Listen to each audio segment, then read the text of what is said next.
I am going to be discussing Lab39 overloaded area function.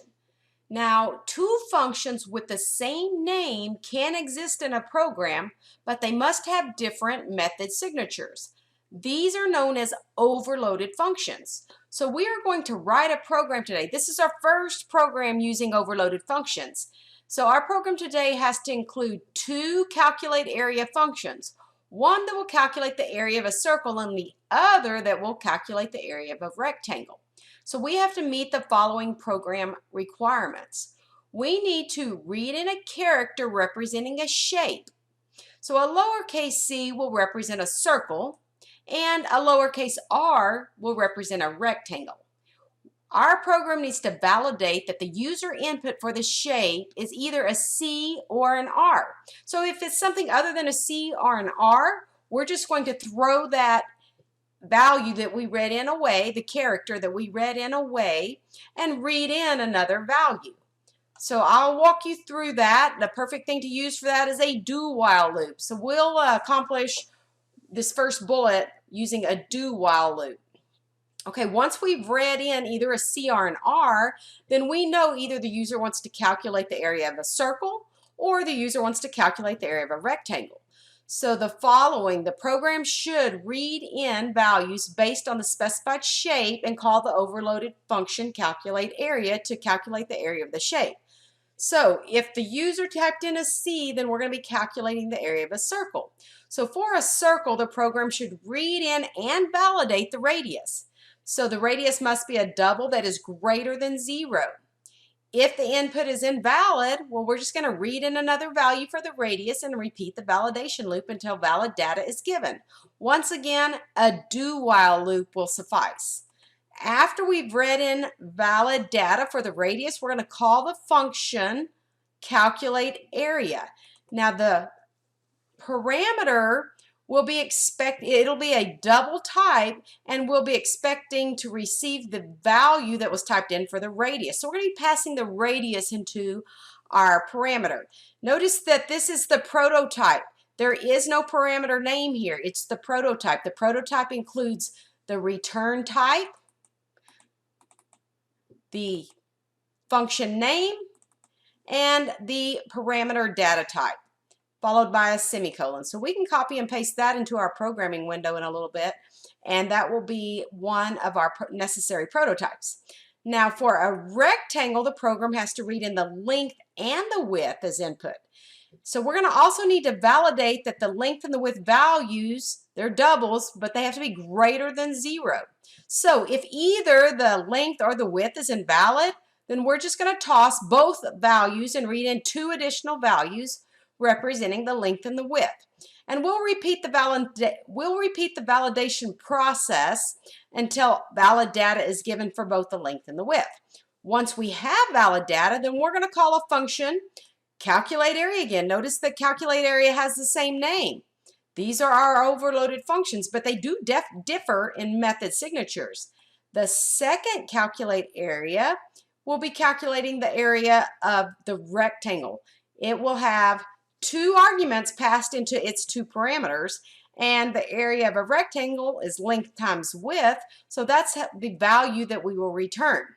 And I didn't mention up here, but the area of a circle is pi r squared, so we're going to be multiplying pi times the value passed into our parameter, that'll be the radius, times radius, and we'll return that value, and it will be a double. So remember, this is our return type. All right, this program assignment says to check 6-27.cpp. So I'm going to go ahead and pull that up, and then it also says check slides 7 and 8 of 6D, and slides 7 and 8 of 6D are actually covering the information in 6-27. So I'm going to pull up 6-27 and explain what's happening in this program. You can utilize these programming statements to help you with our own program that we're writing with our own overloaded functions. Okay, so in this program, we have two prototypes here for two overloaded functions named square. They differ in method signatures. One has an int parameter and the other has a double type parameter. In the main method, we have two variables defined. One is an integer and it's called user int, and the other one is a double and it's called user float. All right, remember this is in an interactive console window, so we always prompt the user for information. We ask the user to enter an integer and a floating point value. In line 18, we read those in. So first we read in the user int, and then we read in the user float. Next, we output, here are the squares, and then we call our overloaded functions. The first one, the first square call is calling the function that has an integer parameter defined. The second call is calling the square function that has a floating point parameter defined. How do I know that? Because user int is an int and user float is a double. So that's how I know which will be called. That's how the compiler knows which one to call. So if we go down and look at our functions, our overloaded square functions, here's the first one that is defined to have an integer parameter. So this is the one that we're calling when we call square with user int. User int gets passed into number by value, and then this function returns an integer, which is number times number. This result corresponds to this data type, and the return value will be substituted here. Now next we called square passing in user float. Well, that will actually pass user float into number, and I know that because user float was a double data type. This function is defined to accept an argument of type double. So therefore, this square is the one that is called.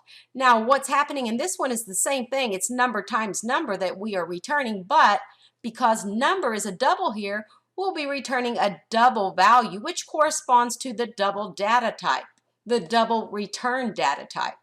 So you see here how to utilize overloaded functions and how you can include in a program multiple functions with the same name as long as they differ in method signatures.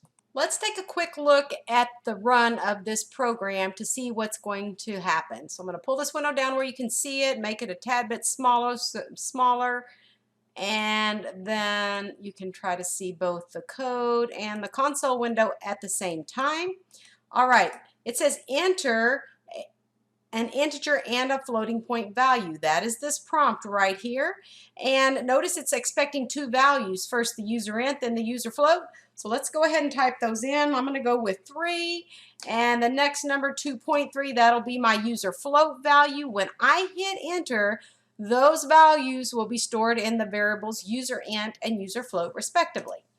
Okay, the program finishes running because there's no more input to stop the console window. Here are their squares, 9 and 5.29. Here are their squares. Remember, this is the result of the call of square passing in user int. That generates this 9. And, there's my and, square of user float returns the square of user float. User float's passed into the square function that accepted a double. So this is the result of squaring my 2.3 value. Okay, that's how the overloaded square functions work. Of course, in our program, we are going to be writing calculate area functions that are overloaded. But this should give you an idea of how to accomplish those calculate area functions. Okay, so as previously stated, the program needs input validation. Be sure that the initial shape choice is either a lowercase c or a lowercase r and nothing else. And only allow positive data for the radius, the length, and the width. Let's look at the sample data in our figures. So here is our sample input. And I'm going to walk you through what's happening or what should happen in your program. All right, so remember we're first supposed to read in data that represents the user's choice for whether or not they want to calculate the area of a circle or a rectangle.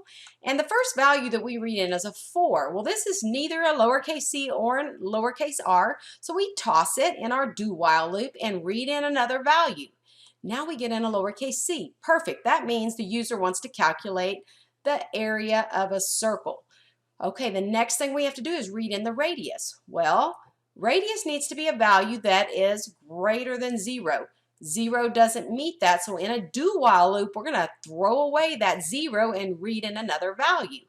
Well, 4.8 is valid data, so we're going to use that to calculate the area of a circle. Once we've called our calculate area circle, it should return the area of a circle with a radius of 4.8 so that we can then output the area of a circle with radius 4.8 is 72.3822. Okay, let me walk you through the figure 3 input and show you what's happening. First, the user typed in a capital R. That is neither a lowercase c or a lowercase r, so it's invalid. So we're going to throw that away and read in another value. We read in a lowercase r. That is good. So our do-while loop will terminate, will fall out, and in our user choice, we'll have in this lowercase r. So that means the user wants to calculate the area of a rectangle. So before we can calculate an area, we've got to get into good values for the length and the width. Remember, they also need to be greater than or equal to 0. Well, 8 read into the length and 0 read into the width. Well, that's not valid data because 0 is one of the items. So we're going to toss the length and the width and read in another set of data for the length and the width. Once again, we have invalid data. Our test should fail, so we should throw those two values away and read in another set of data for length and width. Once again, we have invalid data here. The -1 is invalid. We'll toss the length and the width and read in two more values. These values represent good data. They're both greater than 0. Therefore, we will be calculating the area of a rectangle that has a length of 3.8 and a width of 7.2. This calculation will happen in our calculate area function that is overloaded, that accepts two arguments that are of type double, and will return the result of those two arguments multiplied together, which is the area. Length times width is the area. Once we've done that, then we have the ability to output the information. The area of a rectangle with length 3.8 and width 7.2 is, well, this is what the calculate area function is returning. So let's look at our coding window, and let me give you a few hints in here. Remember that I said a C represents a circle and an R should represent a rectangle? Well, in order to read in either a C or an R, we need a variable that's of type character. So let's go ahead and get ourselves a character variable, and you can call it what you want, choice, user choice, something like that. I'll just call it choice for now. All right, then this comment in line 13 says, use a do-while loop to validate the character input. Only accept a C or an R as valid input. So remember, the format of a do-while looks like this. We have a do, then we have our open curly brace, and then our body starts. And what we're doing inside the body of this is reading into choice. And then our close curly brace happens here, and then our while. And our conditional expression is the conditional expression where we're actually validating the choice. So what we're doing here is we want this loop to repeat when they've given us invalid data. We want to fall out when we have in choice either a C or an R. So if my choice that I've written in is not equal to a C, and my choice is not equal to an R, then my choice was invalid. Does this make sense? Don't use or here because choice will be not equal to a C or an R always, right? That will always be true. You'll have an infinite loop. So make sure you use an and here to make sure that it works correctly. All right.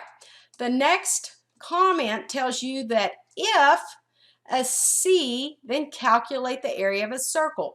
That's saying if the choice was a C. So remember, when you write an if statement, this is a little reminder here, if choice, you need a double equal sign, not a single equal sign. That will reassign choice. But if choice is equal to a C, then we know the user typed in a C above, and we will validate we will read in the radius and validate it. And then we'll call our overloaded function, calculate area, passing in radius, and then we'll output the area of the circle. Now, this else corresponds to this if, right? So if the choice equal C is false, that infers that the choice was R, meaning I know that if it's not a C here, it has to be R. How do I know that? Because we stayed in this loop until the user gave us either a C or an R. And if it was a C or an R, that's the only time we fell out. So therefore, if the choice is not a C, then this else will run and we will be dealing with an R as our choice, so we'll need to be calculating the area of a rectangle. Now, when I say validate the length and width input, well, what I'm referring to is a do-while loop. You need another do-while loop, just like we did here. And we need to make sure that the length and the width are greater than 0. So remember, when you're doing a do-while and your conditional expression is at the end, you want to make sure that the conditional expression for your do-while is for the invalid data. So here, we're going to be reading into some variables, length and width, which you're going to need to be defining, right? You need to define yourself 2 more variables, length and width, so that this will work. But when you read in length and width inside the body of this do-while, then you will be able to validate those values in this test expression. And the do-while test expression needs to repeat as long as it's invalid. So if length is less than or equal to 0, and now remember, it's invalid if either one of those are invalid. So if length is less than or equal to 0, or the width is less than or equal to 0, then we have invalid data. Okay, so this is how we're going to validate that the length and the width are both values that are greater than 0. When we fall out of this loop, we will have valid data, and we can call our calculate area and pass in length and width. And then once we passed in the length and width, calculate area should return the area of the rectangle. Let me help you a little bit with this. You're going to need another variable. Let's just say area. And I haven't defined these variables. You need to do this in the variable definition area. But here's an example function called to calculate area. We're going to call calculate area, and we're going to pass in the length, and we're going to pass in the width. Once we've done that, assuming you've defined area, it will hold the value that calculate area returned. The calculate area function that we will be calling is this one, because it has 2 parameters defined of type double. It's not this one, because notice it only has 1 parameter. So in this function, we are supposed to calculate and return the area of the rectangle with the specified length and width. So we're going to be just doing a return here of length times width. Notice I'm using the parameter names here. Don't spell out length and width, because length is local to the main function. There is no length in calculate area. I can only see the parameters and any local variables defined. So therefore, length, a copy of length is passed into len, and a copy of width is passed into WID. So that is the value that we're going to be returning, the length times the width, using our parameter names. Now you need to go ahead and finish the calculate area for the circle, and that will be very similar, but remember the area of a circle is pi r squared. And then you can appropriately call your calculate area for the area of a circle up here. Now when it says output the area of the rectangle, just like it says output the area of the circle, well, that needs to correlate to these sample output windows. So this is the sample of your output for the area of a circle, and this is a sample output statement for the area of a rectangle. Okay, I think this gives you enough to get started on your program. If you have any questions, please email me, ask me questions, I'll help you through it. I think you should be able to at least get most of this done using the hints that I've given you. Okay, good luck.